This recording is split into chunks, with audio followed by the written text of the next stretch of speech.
l'orage. Sur un grand ciel couleur d'ardoise et lourd, court, léger comme les toupes, la petite troupe des nuages d'orage. Le tonnerre bruit, lointain et lent. D'un énorme faux jour, le village s'éclaire. Le grand mur du presbytère, lui, tout à coup, sinistre et blanc. Un vent brusque retrousse la robe en or des branches et des pousses. D'arbre en arbre, le long du bois, tous les oiseaux taisent leur voix.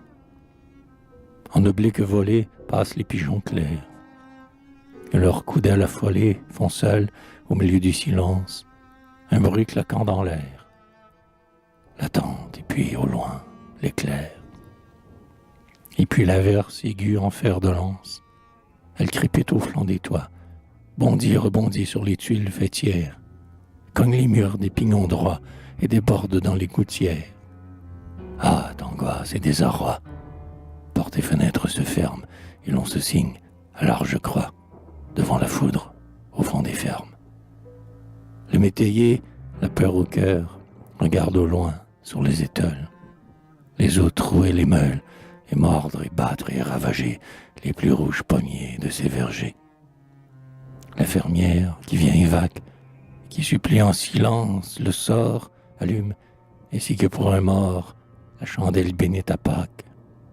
Et l'enfant crie, et l'enfant braille, et demeure le nez en l'air, à voir soudain, sur la muraille, le feu passant qui fut l'éclair.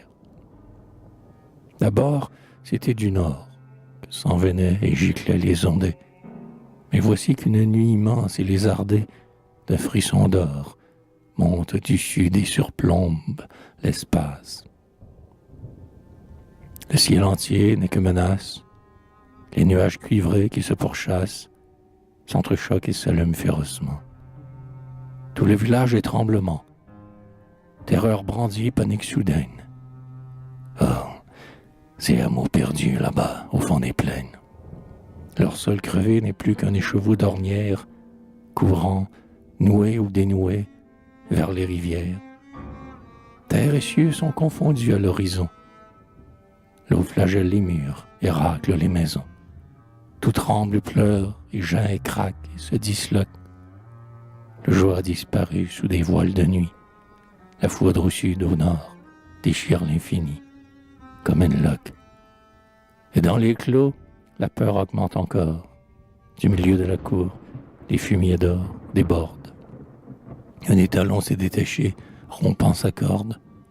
L'œil phosphoreux des chats peureux brille sur les armoires. Le porc se pelotonne au creux de sa mangeoire.